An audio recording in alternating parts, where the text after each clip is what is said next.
wasiirkii hore ee wasaaradda warfaafinta iyo wacyigelinta ee Soomaaliland Cabdiraxmaan Yuusuf Ducaale Boobe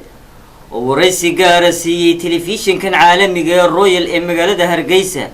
ayaa wuxuu maanta ka warramay diiwaangelinta ka dhici doonta Soomaaliland.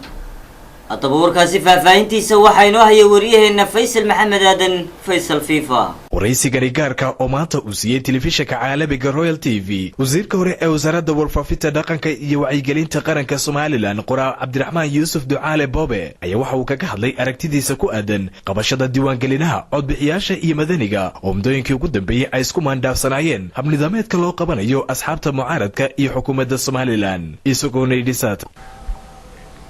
كور بان دمينينا ديوانجلينتا موادينينتا waxaanu dhameynayna koor diiwaangelinta codbixiyaasha waxaasina wax soo toobaya maaha diiwaangelinta muwaadiniintu waa wax bilow leh oo aan dhamaad lahayn waa wax bilow leh imika ama waqtiga doonta noqotay inta la bilaabo laakiin maalin kasta oo qof dhasho maalin kasta oo qof dhintaba waana lagu daraya qofka dhashayna waa lagu daraya ka dhintayna waa laga saaraya marka dhamaad ma leh intay ummadani jirto إلهي وأود شيء إنه يكون وراء أدونكن ديوانجلين تام مدنيجي هو أول شيء المهد الشن ولا ديوانجلين قف كده إنسان ولا يساري ديوانجلين تا عد بحياشه ومديسنته دورشة يمكن وصفال أي يكون مديسنته دورشة ما دعيسه هداني ديوانجلين تا عد بحياش ترين كوميشن كي هراء وحنا قبل سبتمبر إلى ديسمبر inay diiwaangelinta codbixiyayaasha sameeyaan xeerku wuxuu odhanayaa 6 bilood ka hor diiwaangelinta codbixiyayaasha waa inay doorashada ka horeysaa 6 bilood 6 bilood baynu ku jirnaa dabeedna xeerkii odhanayay 6 bilood ayaa imika la doonayaa baarlamaanka in la yiraahdo 6 bilood gudahood balinayno 4 bilood iyo 3 bilood ku dhamayno hadba salaadii joogta ayaa la tukadaa maanta waxa taagan diiwaangelinta codbixiyayaasha xeer 730 2007 soo baxay markii taaba galay 2008 dadka la diiwaangeliyay qaladaadaynu sameynay aynu ku noqon karayno laakiin diiwaangelinta madanigi shalayna way taagneed kal horena way taagneed 2010kiina way taagneed weligeedna way taagnaanaysaa waxay la tahay inaan labada diiwaangelinood inta la isu barkiyo aan la isku dilin iyadana aan la foolorino iyadoo waqtigeedii gaadhinba intay dhala istiraahdo aanay halka ku dhiman إن صدر سنة ديوانجلين مدني سيد ودعضي مالها أكتنا أما دلك إن وعيها يدروف توداجنو تبدأنا إنه حير كأني سميسنو تبدأنا حير كأنه كيشينو تبدأنا شرعينو قلياش حير ديشين تجينو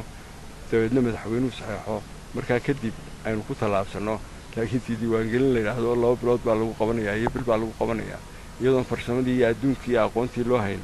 وانكور قبنا تمرت يتاكت أي وزارة دارين ما قدول لا هاي مركا يعني دتك وباقي inay diiwaangelin waqti kooban ku sameyn karto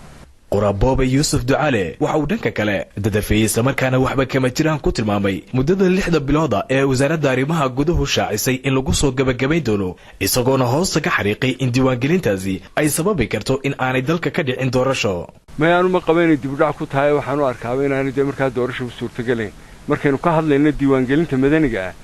wax intuu imika bilaabma dhamaanaya maaha maalin kastoo qof reer Soomaaliland dhintaba waa la diiwaangelinayaa maalin kastoo qof reer Soomaaliland dhashaba waa la diiwaangelinayaa marka waa hawlun bilaabmaysa laakiin tii aan dhamaad lahayn ay iska soconaysaa intuu aadamuhu jiraba marka aan hakadu ma arkay waxa weeye yani carqalad aan la qaadi karin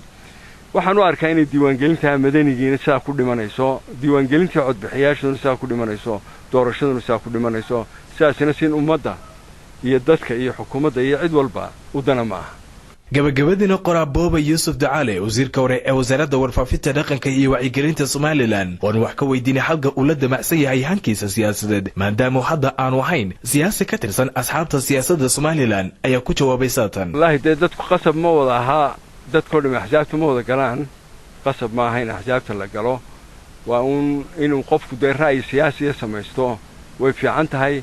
laakiin tii qasab ma aha qof kasta oo muwaadin oo reer Soomaaliland ba inuu xisbi ku beero waa maalintii dhaweeyay khamiistii ugu dambeysay maqaaladii hadal haynta aan qori jiray wixii aan dadku la dardaarmay wuxuu ahaa kulli xisbigii xisbul xaakimka sheeganaya kulmiye xisbi jira maanta ma aha xisbiga dhumaalaysiga iskaga jiray waa la islaayay waa la heshiiyey waa la islaayay waa la heshiiyey marka taladu waxay saaran tahay labada xisbiye kale wixii lagu tari karo in lagu taro